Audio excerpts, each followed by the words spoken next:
Welcome to another episode of Washington in Focus. I'm your host, Tim Clauser, with the Center Square's Western Washington correspondent, Spencer Pauly, here to talk about the city of Seattle gearing up for the state legislative session that's set to go underway next month.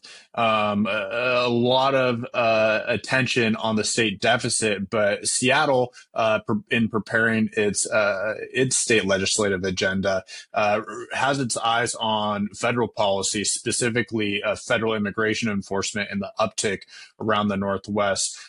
Spencer, why don't you tell me what the city is asking the state to do, especially considering that there's not much the state can do in terms of federal immigration enforcement?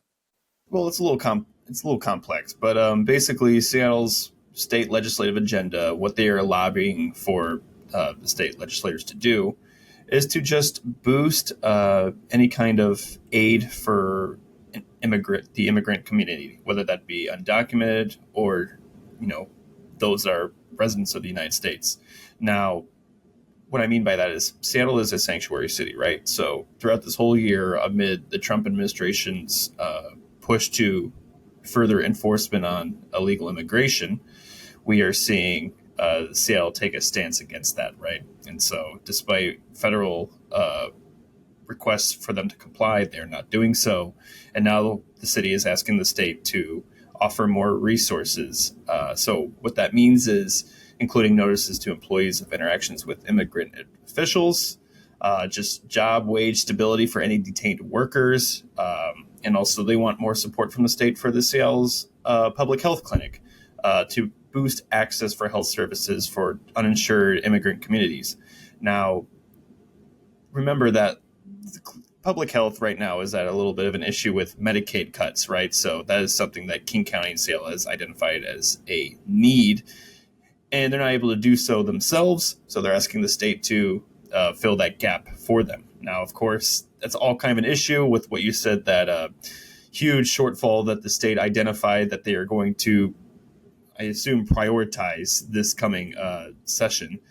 But yeah, when it comes to immigration, the city wants more and more to help with them, because Seattle has boosted their budget a little bit for their Office of Immigrant and Refugee Affairs. But it is a drop in the bucket compared to their other budgets. We're talking transportation, public safety, etc. So that's why they're looking at the state here in regards to that. But of course, there's other things that this city's proposed agenda explores, and that's public safety, homelessness, affordability, all of which I guess the best way to say is ask the state to provide more funding for that to help not just Seattle, but other Washington cities. But of course, this fills an agenda for Seattle itself. Yeah, it's interesting to see them just leading with this in their proposed legislative agenda. Because, we've talked about it at both the city and the state level. They're both anticipating deficits that they're trying to bridge before the new year for the city, and then in the next few months for the state. But that's largely due to overspending, but also the risk of the loss of federal funding. I mean, the Trump administration has come out, and in this case specifically with the sanctuary city status, saying, look, take these policies down or you could lose federal funding. And you've seen areas like Los Angeles, Seattle, and these other major metropolitan cities say, look, we're not going to do that. But in return, they're losing some federal funding and turning to the state to fill that gap. But at the same time, the state's dealing with the same thing. And that goes right along with the Medicaid stuff. Those cuts to Medicaid are going to impact the state by billions of dollars in the budget. But at the same time, I mean, they're trying to trim down the roles, who's receiving that, and then that comes with impacts to everyone. But it is interesting to see these cities, and instead of saying, "Look, maybe we'll pull back on some of these policies for now," instead they're turning to the state, which in turn passes those costs on to everyone. This is the first time the city council was briefed on this agenda. This is the first time it was announced. And what this state legislative agenda is Seattle workers kind of expressing what their needs are within amongst the department. So what is listed on the agenda is their needs, not particularly the city council members, but from what I got from yesterday's meeting, which I covered on this, none of the council members really had anything against the proposed priorities, I should say, but they can add amendments which they are proposing. Now, one thing I note, and they're talking about very specific ideas, right? So Councilmember Bob Kettle, he talked about it's the state's responsibility to fund mental health programs. That's just an example. Now, I think that's the sort of rhetoric we're getting here is cities saying, well, we can't do all this ourselves. This is the state's priority. And I think that's what a lot of this here could be perceived as, is priorities that they're saying, we can't be responsible for this. We can't be responsible for this funding that we need. Instead, it should be the state's responsibility. Yeah, but at the same time, that they're really leaning into these policies, and it makes me wonder what the end result is going to be. Because I mean, we can talk about the state's supposed to fund those mental health programs. They're supposed to fund felony court and stuff like this. But at the same time, the city of Seattle receives a large share of law enforcement funding from the federal government, and I understand these provisions around immigration and the legislative agenda, they're not pertaining to that law enforcement funding. But that could be the risk of continuing to lean on these sanctuary city policies, is that you lose that, and then you're facing bigger gaps. And it is interesting to see, this is what residents are asking for. It's not just the city council or the new mayor or the mayor on the way out. It's what residents want. But in the end, if they do lose that funding, it's not just the mayor and the city council footing that bill. It's going to be those residents that are also footing it. That's true. And I think the city is going to take a real close look at what's going to happen in the upcoming session, because I think what we're seeing here is a cause and effect. If the state, whatever this happens at the state, the city's going to have to find ways to fill those gaps. That we have to assume the state's not going to fill all these gaps that have been identified in this agenda. So what does that mean? You might see proposed taxes. I mean, this is something that the new incoming mayor, Katie Wilson, her platform down is progressive taxes, but we shall see how that comes to fruition. But we could see increased property taxes or anything like that could help fill these gaps in an immediate need, because like you said, not is it just the state, but the city here has a general fund deficit every year, including 2026. So it'll definitely be interesting to see what happens based off of what comes out of this coming session. Yeah, it will definitely keep our eyes on it, Spencer. And you just spoke to that a little bit. Everyone loves the term affordability, and I would love for things to be more affordable. But when you have the state and federal government stepping in, that affordability falls on the backs of taxpayers. About a Seattle lawmaker who just laid out $5 billion in new taxes, or at least a proposal to try to fill the state's deficit that is estimated at around $2 billion. So it would fill that and then some. Moving forward on top of a historic tax increase earlier this year. Carlene, why don't you tell me a little bit about the press conference you attended where he laid out these proposals and exactly what these bills would tax?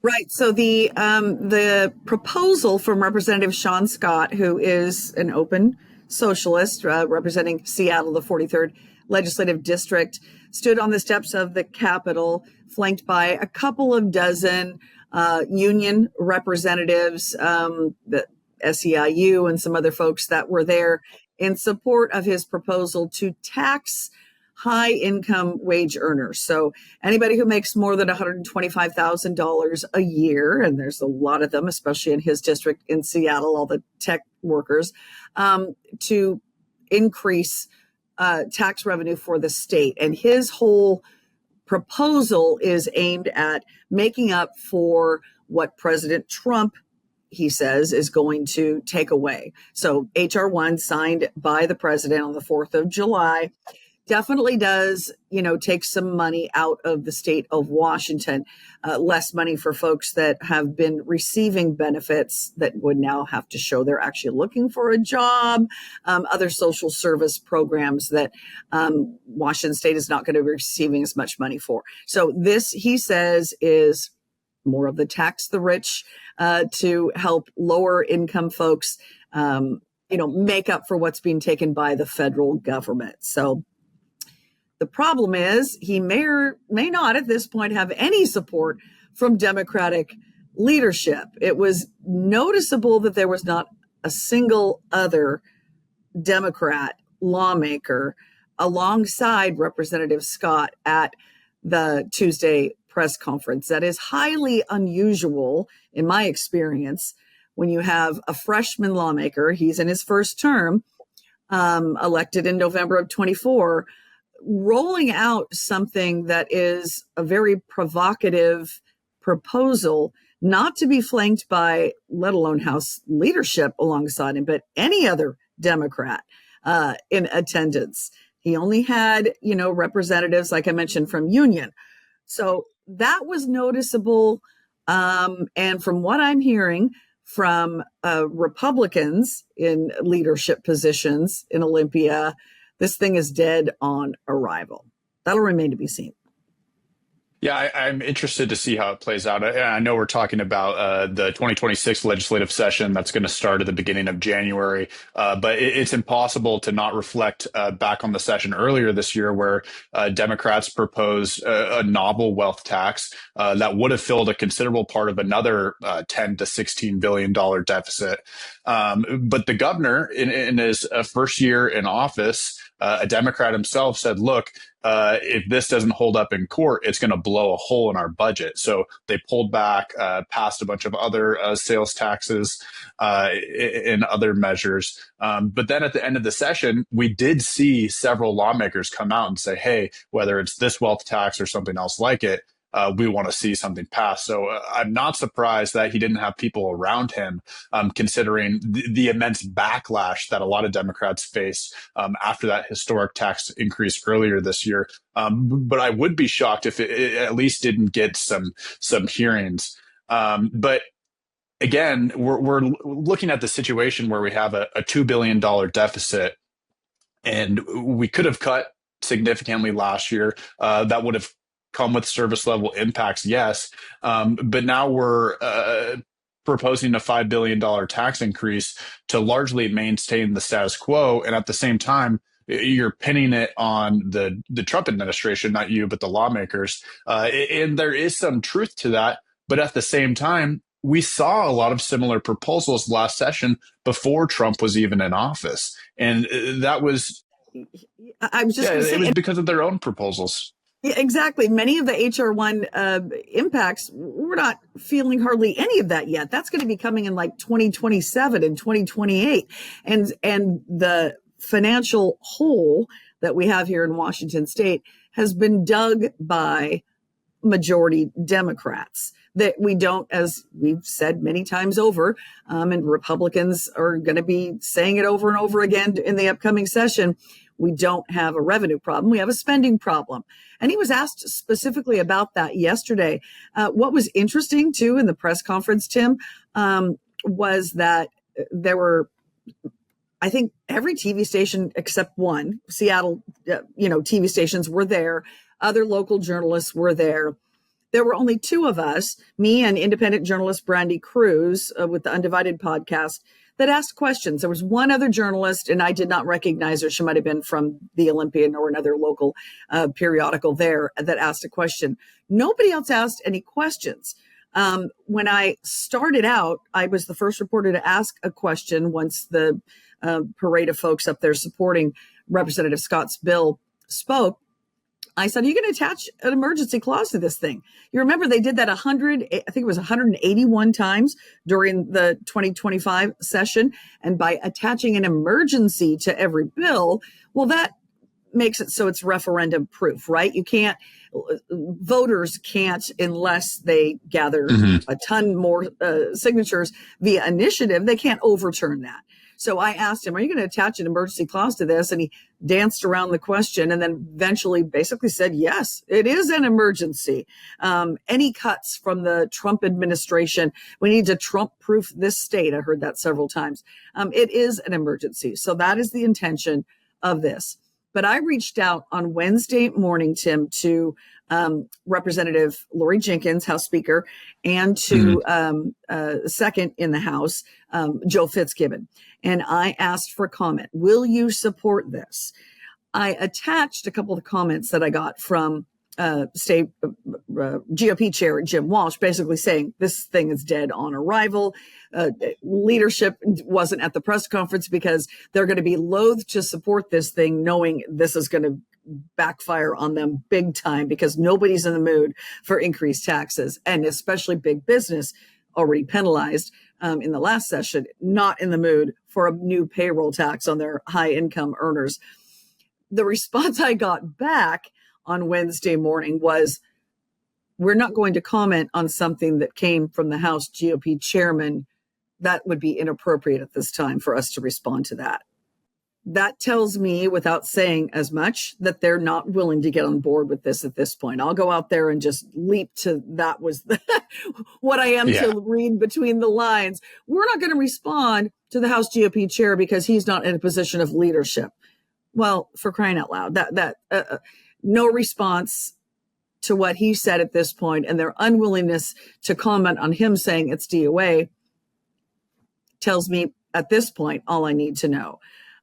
If I get further response, I'll certainly include that in further updates. But it was very telling that he was not surrounded by any other leadership, well, any other Democrat at all, let alone anyone in leadership. So I don't think this is going very far. I think you're right. I think he'll probably get a hearing because it would be, I suppose, disrespectful to a freshman lawmaker who's put himself out there on a very left-leaning proposal to not at least give him a hearing.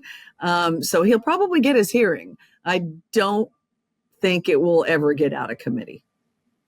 Yeah, I'm really interested to see how the rest of the party kind of responds to this in the coming days and weeks. I mean, for me, hearing that statement, I do think there's a lot of reluctance to support it. But at the same time, I think, like last year, they want to leave all the cards on the table because, as we've seen, the state Democrats aren't opposed to raising taxes. And I get it. You have these major corporations, a lot of them based out of Washington State, and it sounds like a great idea. We have a budget hole. There's these wealthy corporations. Why not just take a little bit off their top? But at the same time, those major corporations, those rich people, are the ones providing jobs. The ones that are creating this market where families can put food on their table. And yeah, you might despise the rich, but when you pass policies like this, you do create a concern that you're going to push corporations out. And we've seen major corporations in Washington and Seattle already do that. So there's concerns that they could go further. And I found it really interesting watching the press conference myself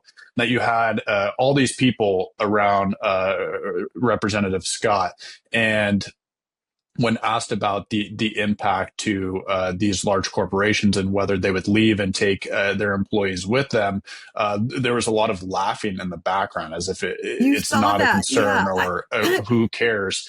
But it's a valid concern because if these companies are to leave Washington and to take their businesses with them, the state budget will feel that as well, and much more so than maintaining the status quo.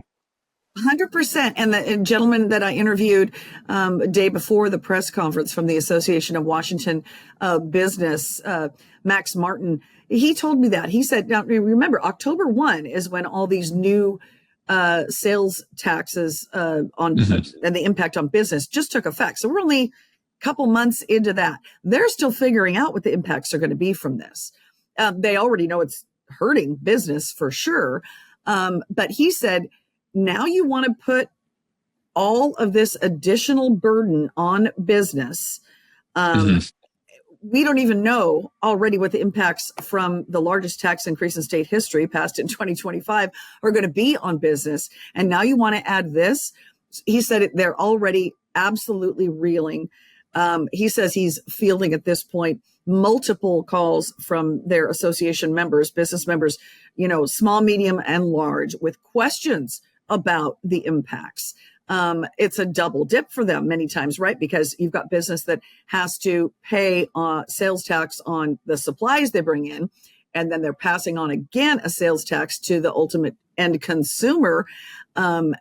It's killing business in Washington State. And now you want to add a payroll tax on high income earners over $125,000. It's more money than you and I make, Tim. Let's just be real. But it's not a lot of money for many of these tech companies. And what that will do to them, will they move those employees out of state to avoid having to pay that additional tax?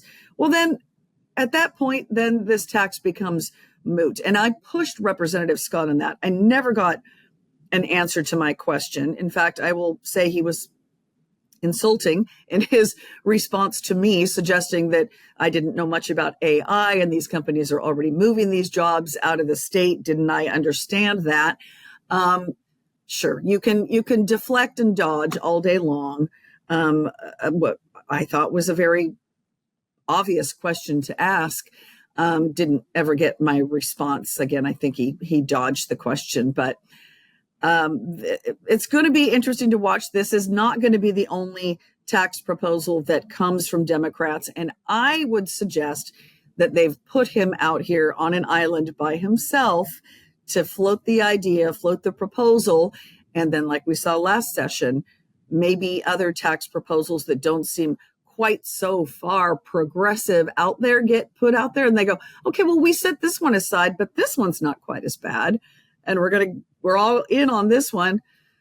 We'll see what happens. And I have to add, I know we're running short on time, Tim, the governor's proposal, Governor Bob Ferguson's budget proposal, which Democrats are not beholden to, but proposal is going to be coming out probably in the next week or so. He says it's going to be all cuts, no new taxes. Well, we kind of heard that going into 2025, didn't we? And then we saw what ended up, he finally signed into law. So it's going to be a fun session. I know you're going to be in Olympia with me covering. I can't do it by myself, so I'm glad you're going to be there. We're going to have no shortage of fun material. Is uncovered some new details about how Climate Commitment Act revenues are being spent. And a giant chunk of that seems like it's going into the electrification of Washington State Ferries, while at the same time, we've had some officials, including our own Governor Bob Ferguson, kind of make some reallocate where those boats are going to be built to electrify and maybe how fast we should be moving in that direction, because it's easier said than done. So tell me how much money we're spending to electrify ferries and if this is a good use of our CCA funding, TJ. Well, I mean, it's going to take billions. They've already estimated, like, we're talking $5 to $6 billion to electrify, and that because it's not just the fact that these ferries are more expensive than diesel, they also have to deal with the fact that they require charging. So, you know, this is this is also new for this, just as far as transportation and public transit. But what's interesting about this is that the funding.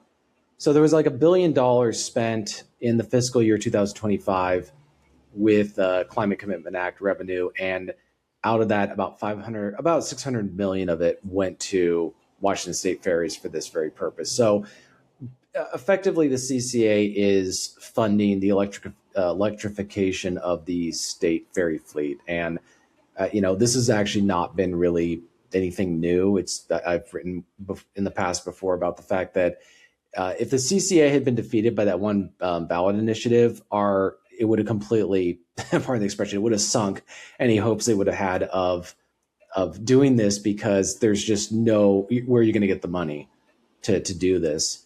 And so, like you were saying, the question is this a good use of taxpayer dollars? Because at the same, I mean, there's a lot of other things that this money could be spent on.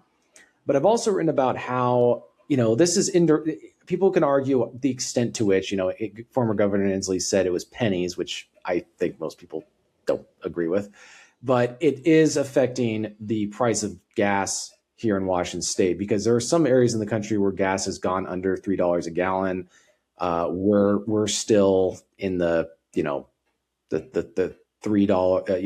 high $3, low $4 range. And that's partly, I would argue, driven by carbon auctions and how that's being passed on to consumers and drivers. But so what it's doing is it's a de facto gas tax, but without the restrictions on it. So effectively, people at the pump are paying uh, in terms of higher gas prices to fund this kind of thing here. So that's pretty much what's going on. Is that the CCA is primarily a program to fund the electrification of our state ferry fleet. Now we have one that is already in service. Over the summer, we had the MV Wenatchee that was converted at what I think your article said it was $133 million is what it, and remind me how long that boat was out of service. Well, I mean, it's not just they electrified it. It's not just that it was out of service. It's at a time when the fleet, they are. I think for anybody who uses our ferry system on a regular basis understands how it, I don't want to say in disarray, but it needs. I think there's just a lot of instability, and there's basically a lack of boats. There's a lack of ferries, and that's why they've had to close a lot of lines or service routes or something like that, or they've had to cancel trips due to this kind of stuff. So this is all going on with that in mind, as opposed to saying, hey, let's get let's get ferries the fastest and quickest way, which is what diesel would have done. And what's also interesting is the companies that are going to be building our new electric ferries are based out of Florida, not Washington State. So we're not even. Yeah, why is that? Because we've got shipbuilders here. We've been doing that forever. Yeah, but that didn't. I mean, a lot of that stuff was during World War II. For people who know the history, I mean, our docks were full, and the production was high. So it's not like we can't. It's that other companies can do it for cheaper, and there's a whole different variety of reasons. It's not necessarily related to the CCA per se, but it's just the fact that another company put in a lower bid. We've got regulations, and you got to have certain number of union employees and all those other things, right? That make it more expensive, basically, to do business. And this is kind of an aside, but it really begs the question of what's the point of having regulations for companies in the state if you're going to export your business for those types of industries to another state.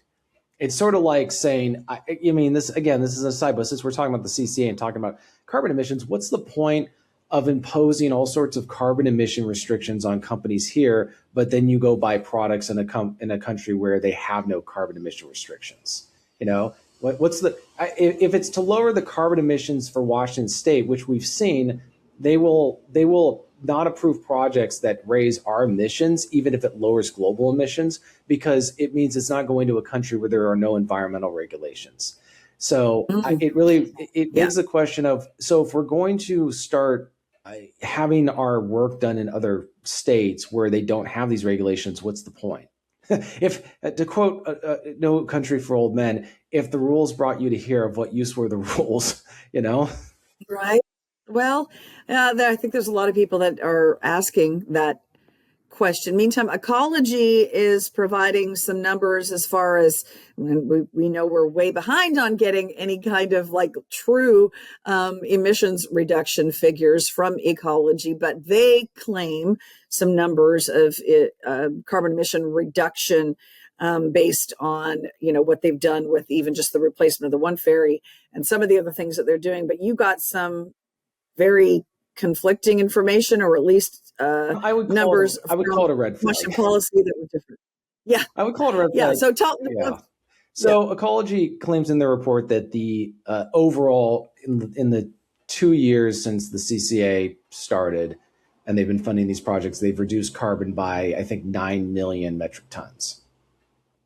There is a project based in Ellensburg that claims that they contributed to 3.5 million of those carbon emission reductions. So that's a third. So put differently, a project in Ellensburg is claiming that they contributed to over 30% of total carbon reductions by the CCA funded projects. How could that even be? And that is a very good Ellensburg question. isn't a tiny. I've asked Ecology. I've asked Ecology to wait a minute, what exactly here's the question we have to ask. What did they do, and why are they not doing more of it? If a $4 million project in Ellensburg is able to reduce carbon emissions by 3.5 million metric tons, then they should be funding every project like that. And you've just solved our, there at least the state knows how to meet its environmental goals that it's set. So again, I've asked for more details from ecology, but they're also, so here's the other problem with this is that they're claiming $1 spent per metric ton of carbon reduced. Well, there was a similar project in King County that claimed that their cost was $613, and it was literally the same project. Now, granted, the project was smaller and it reduced fewer carbons, metric tons. But the point is the cost ratio. How can it be 613 times more expensive to do it? Like, what were they doing differently? And is ecology going to say, hey, go do whatever the Public Works Department in Ellensburg did, and save us some money so we can spend more of that money on more? Something isn't adding up. And you're referring to Ellensburg and the King County one, just so people are clear on this. You're referring to programs that offer tax credits or rebates or whatever to electrify your home for heating, or different appliances that aren't fossil fuel reliant. I mean, is that what you're referring to? Yeah, and there are a lot of projects with the same description, and the cost per metric ton of carbon reduced varied. Like, you had a lot of them said $1. Well, I'm going to be a little skeptical. I'm going to need to see the receipts on that. And then something to keep in mind, there are 4 different ways for them to calculate the amount of carbon reduced. And so I don't know if there's a different, I think ecology told me that there really isn't a different, it wouldn't have made a difference using a different calculator. Because it's if there's one calculator that says we reduced 3 times the amount that another calculator would say, that's kind of a problem. So we're still looking into this, but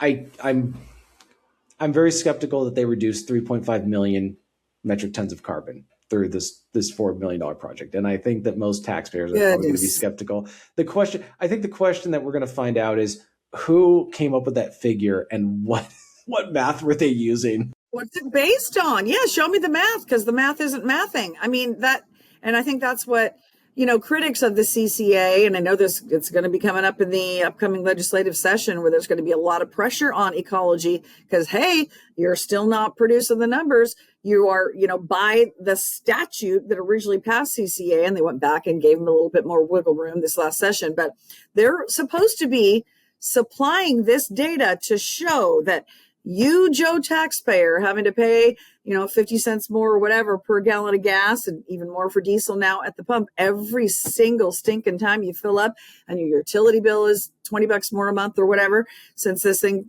was implemented, that you're getting some bang for your buck, and that we're reducing emissions and saving the planet, and they're not producing the data. And that is the most infuriating thing. Yeah. Sorry, I got off on my soapbox there for a minute. Oh, well, I know you're not done covering this. I appreciate you for following the CCA stuff and for simplifying it too, because it's one of those ones that for a lot of people, they eyes glaze over when you start talking about the CCA and companies that have to buy. Yeah, the too long didn't read version is there's a state program that raises the cost of the gas that you buy at the pump, and they're spending it on ferries. And smaller projects are claiming that they're punching well above their weight class when it comes to carbon reduction. That's 100% it. Okay, good. You just gave me the cliff notes on your article, but I still would recommend. Don't still read the article. Yeah, read the article at thecentersquare.com/Washington. He's TJ Martinell. I'm Carlene Johnson, and thanks for watching another episode of Washington in Focus.